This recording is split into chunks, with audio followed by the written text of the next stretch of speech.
देखिए बेटा, last class जो हमने ली थी इकोनॉमिक्स की, उसके अंदर आपका चैप्टर चल रहा है बेटा यहाँ पे कौन सा, theory of demand.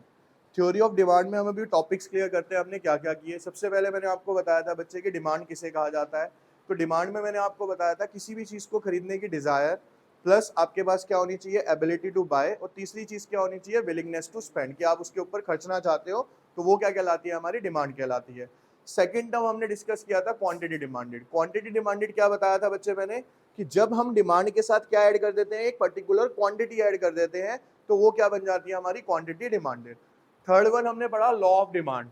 Law of demand क्या था sir, there is a negative link between a price and demand, other factor remain constant. ये हो गया हमारा law of demand.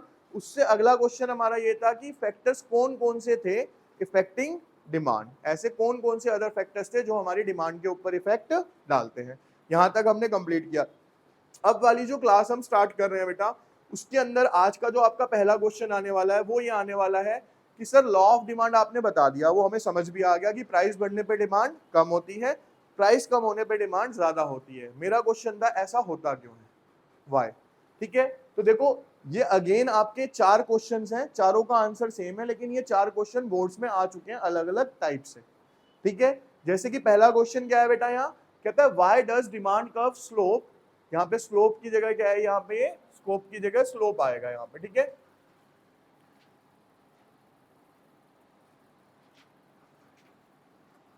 Slope downward from left to right. हमने डिमांड कब बनाया था बच्चे, कैसे बनता था, ऐसा था कुछ, ऊपर से नीचे की तरफ।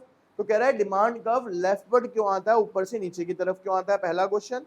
दूसरा question, why do house hold demand more at less price and vice वर्सा। जो घरेलू व्यक्ति हैं, हाउस होल्ड है, वो कम प्राइस पे ज्यादा डिमांड क्यों करते हैं और ज्यादा प्राइस पे कम डिमांड क्यों करते हैं। उसके बाद आता है why does law of demand operate, कि लॉ ऑफ डिमांड ऑपरेट ही क्यों होता है, लगता कैसे है ये। ठीक है, Why is there a inverse relation between a price and demand? ऐसा क्यों है कि प्राइस और डिमांड में नेगेटिव लिंक है या इनवर्स लिंक है। तो इसका आंसर बेटा यहाँ पे आता है, सबसे पहले आंसर ये आता है sir law of diminishing marginal utility. Law of diminishing marginal utility मैंने आपको समझाया था क्या बेटा, कि जब हम लॉ की बात करते हैं, यहाँ पे क्या वर्ड आया है, ये डिमिनिशिंग। डिमिनिशिंग का मतलब होता है किसी चीज का कम होना। मार्जिनल यूटिलिटी का मतलब मैंने आपको बताया था, वांट satisfying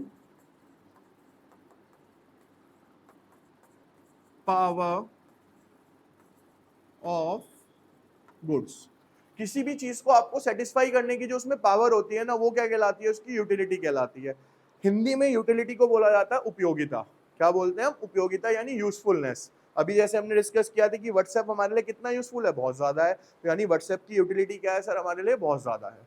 ठीक है, इसका मैंने आपको लास्ट क्लास में बच्चे एग्जाम्पल दिया था कि सपोज करो, एग्जाम्पल ही चेंज करते हैं आज वाली क्लास में। मिठाई किस किस को पसंद है, सबको पसंद है। बेसिकली कौन सी पसंद है भाई, गाजर का हलवा, काजू कतली, और किसी को पतीसा। चलो अभी ये तीन मिठाइयां लेके चलते हैं। अब हुआ क्या कि इन्होंने अपना अपना बता दिया कि सर हमें ना ये वाली मिठाइयां बहुत पसंद है, यानी हम बेसिकली कह सकते हैं हम इन चीजों के लिए क्रेजी हैं, हमें कहीं से मिल जाए हम खा लेंगे, ऐसा ही होता है।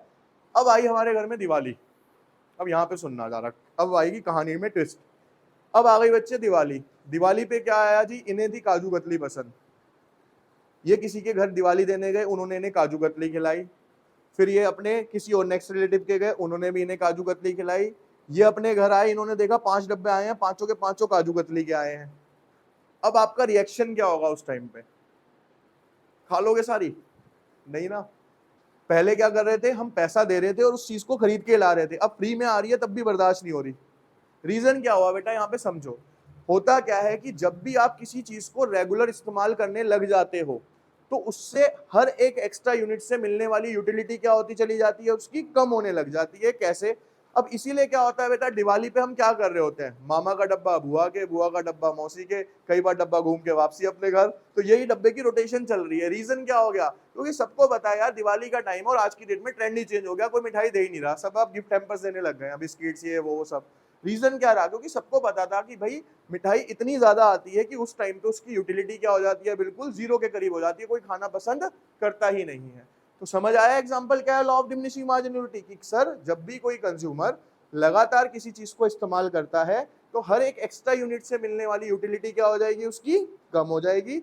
इसीलिए वो कम प्राइस पे ज्यादा खरीदता है और ज्यादा प्राइस पे क्या करता है, फिर उस चीज को कम खरीदता है। अब पढ़ लेते हैं। कहते हैं when a customer want to purchase any goods from the market then he has to make a sacrifice is made in the form of price. भाई आपको तो बाजार से अगर कोई भी चीज खरीदनी है बेटा, तो उसके बदले में सैक्रिफाइस क्या करोगे, पैसा दोगे आप। It is very much obvious that such rational customer will make sacrifice either equal to the utility, या तो बेटा आप उतना ही पैसा दोगे जितनी आपको उस चीज की जरूरत है, और less than the utility he get from that good, या जितनी आपको यूटिलिटी है उससे कम देना पसंद करोगे, उससे ज्यादा दोगे आप नहीं दोगे, ऑब्वियस सी बात है। या तो सर हमें बहुत जरूरी है तो हम उतने में ले लेंगे जितने उसकी एक्चुअल यूटिलिटी है, या उससे कम में लेने की कोशिश करेंगे, उससे ज्यादा में हम कभी भी बाय नहीं करेंगे। चलिए अब आगे बढ़ो।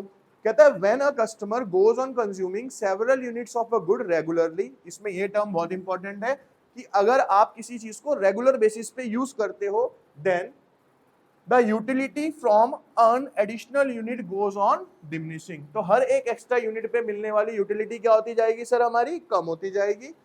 When a customer has consumed some unit of such goods and want to consume some more then he will do and so only at decreasing price. Sir अगर मेरे को दोबारा वो चीज खरीदनी भी है ना तो मैं खरीदूंगा, लेकिन पहले वाले प्राइस पे नहीं खरीदूंगा, मैं कम प्राइस पे खरीदूंगा।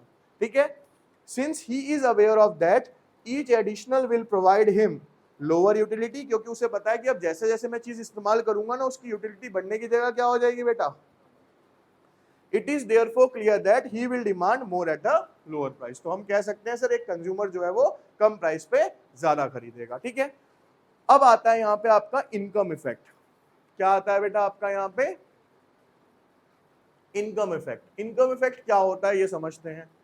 एक एग्जांपल के थ्रू समझा रहा हूं इनकम इफेक्ट, उसको जरा ध्यान से सुनने की कोशिश करना बेटा। अभी पहले आप देखो बेटा, यहाँ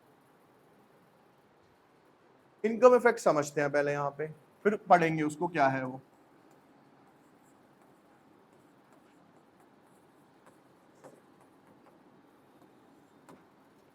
इनकम इफेक्ट में एक एग्जांपल दे रहा हूं कि आपके पास टोटल मनी जो है बेटा वो मान के चलते हैं हम कितनी रुपए है, 500 रुपए है। ठीक है, आपको घर वालों ने खरीदने भेजा क्या, refined oil. Real income, real income अभी बताता हूं क्या होगी और इससे हमारी डिमांड पे क्या फर्क पड़ेगा। देखिए बेटा आपके पास 500 रुपए है, पैसा टोटल 500 रुपए है। अब एक एग्जांपल के तौर पे रिफाइंड ऑयल के जो प्राइस है यहाँ पे वो कितने हैं, 100 रुपए ईच यूनिट। ठीक है, घर वालों ने ये कहा बेटा 5 थैली रिफाइंड ऑयल ले आओ, तो आपके टोटल कितने हो गए बेटा यहाँ पे, तो आपके पास क्या कुछ बचा, नहीं बचा, पूरे के पूरे 500 स्पेंड कर दिया आपने। यानी हमारी रियल इनकम में कोई चेंज नहीं आया। रियल इनकम भी समझना, अगले में समझ आएगी आपको। हुआ क्या बेटा, अब किसी रीजन से आपकी ये जो थैली थी ये कितने की हो गई, 80 रुपए की हो गई।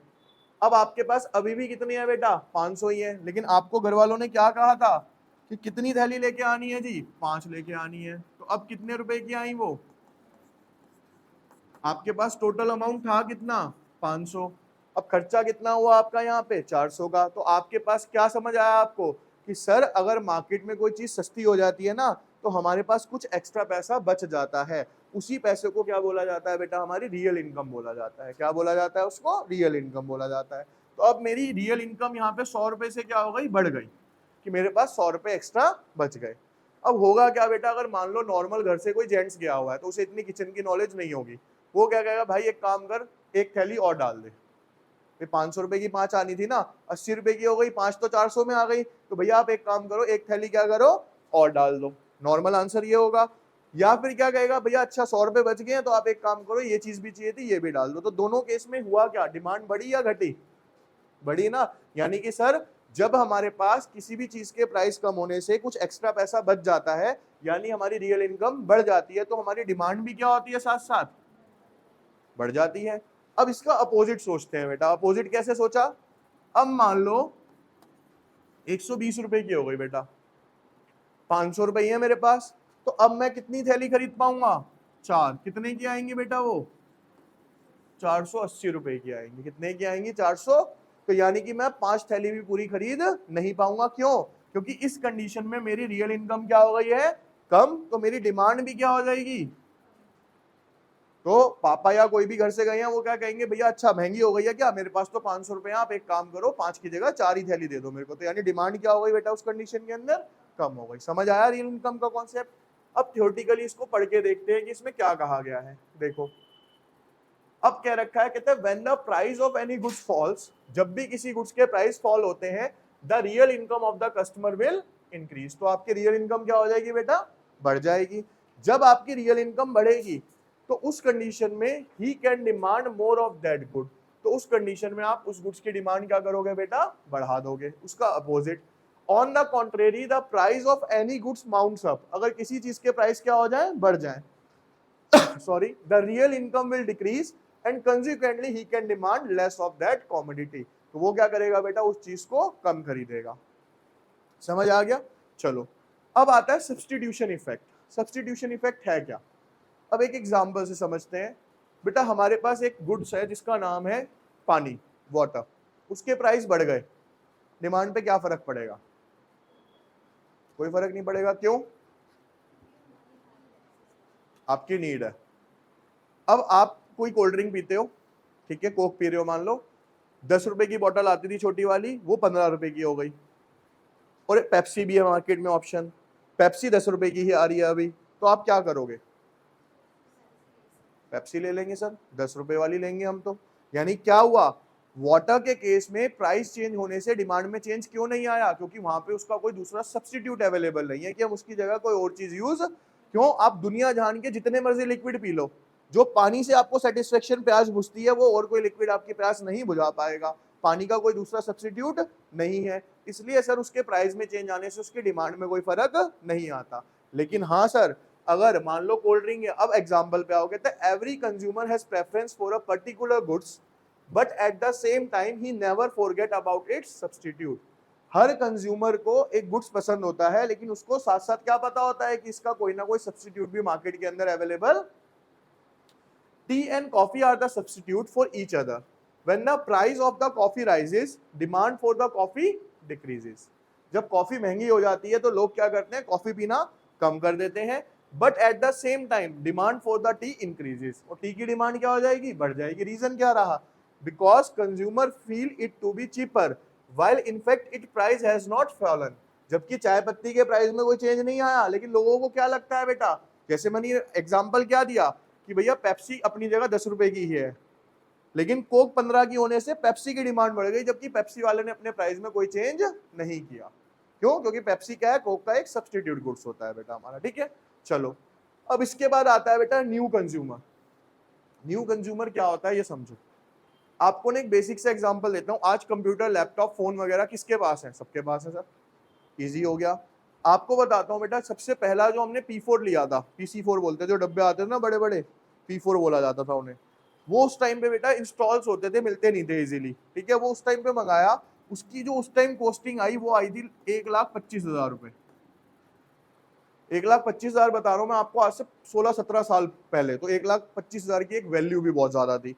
लेकिन उस टाइम पे आया क्या? P4 P3, जिसकी स्पीड भी रोते रोते चलता था, रोते रोते खुलता था। लेकिन क्या है, क्योंकि मार्केट में क्या था, वो नया नया आया था, महंगा था, तो खरीदते भी बड़े कम लोग थे। लेकिन हुआ क्या, जैसे जैसे टेक्नोलॉजी बढ़ती चली गई, प्राइस क्या होते चले गए। तो आज कंप्यूटर क्या है? हर घरों में है। तो इससे क्या एग्जाम्पल मिला कि सर जब किसी चीज के प्राइस कम होते हैं ना, तो उसके अंदर न्यू कंज्यूमर ऐड हो जाते हैं, यानी जो लोग पहले नहीं ले पा रहे थे अब भी उसको क्या कर पाते हैं? वो ले पाते हैं। तो इसीलिए उस गुड्स की डिमांड क्या होती है? बढ़ जाती है। और अगर कोई चीज महंगी हो जाए, क्या इंपैक्ट पड़ेगा? जो लोग खरीद भी रहे हैं वो भी उसको खरीदना क्या कर देंगे? कम। डिमांड क्या हो जाएगी? अब देखो, जैसे मैं आपको बताता हूँ, Apple 4 आया था, ठीक है, इतनी सी डब्बी होती थी माचिस की, इतना बड़ा ही फोन था वो। Apple 4, 5 देखोगे ना, इतना बड़ा आता था वो। उस टाइम पे बेटा जब वो आया ना 1 लाख रुपए, 80,000 रुपए, 90,000 रुपए सबने, और भाई जिसके पास होता था भैया एप्पल है इसके पास एप्पल, आज क्या एप्पल की वैल्यू है, सबके पास ये। रीजन क्या हुआ, प्राइस क्या कर दिए एप्पल कंपनी ने, इंडियन कंज्यूमर के हिसाब से क्या कर दिए, 40,000 का भी आ रहा है, ठीक है ना। आप मत जाओ हाई एंड मॉडल पे, 40,000 का भी अवेलेबल है ना। तो इससे क्या समझ आता है, देखो any fall in the price of any goods in the market can increase the number of a customer and thus demand, since now customer who were earlier unable to buy it, जो उसको पहले नहीं खरीद पा रहा था, afford to buy it and vice versa, या फिर क्या हो जाएगा उसका अपोजिट हो जाएगा। देखो हमारे यहाँ पे ना Amazon वगैरह पे कुछ सेल्स बड़ी फेमस है, जैसे बिग बिलियन डेज हो गया, ठीक है, या कपड़ों की सेल आती है, तो वेट करते हैं नहीं करते, हम सब करते हैं सर। क्यों, क्योंकि उस टाइम पे हमें पता है प्राइस में बहुत अच्छा खासा डिस्काउंट आ जाएगा, तो जो लोग उसको पहले नहीं खरीद पा रहे थे अब वो भी क्या करने लग जाएंगे बेटा, उसको खरीदने लग जाएंगे, तो सडनली क्या होगी, डिमांड मार्केट के अंदर क्या हो जाएगी, इंक्रीज हो जाएगी। समझ आ गया एग्जाम्पल क्या है, ये क्लियर है टॉपिक, ठीक है। तो अभी टॉपिक क्या था कि सर ऐसे कौन से फैक्टर्स हैं जिसकी वजह से लॉ ऑफ डिमांड ऑपरेट होता है, लॉ ऑफ डिमांड काम करता है हमारा, ठीक है।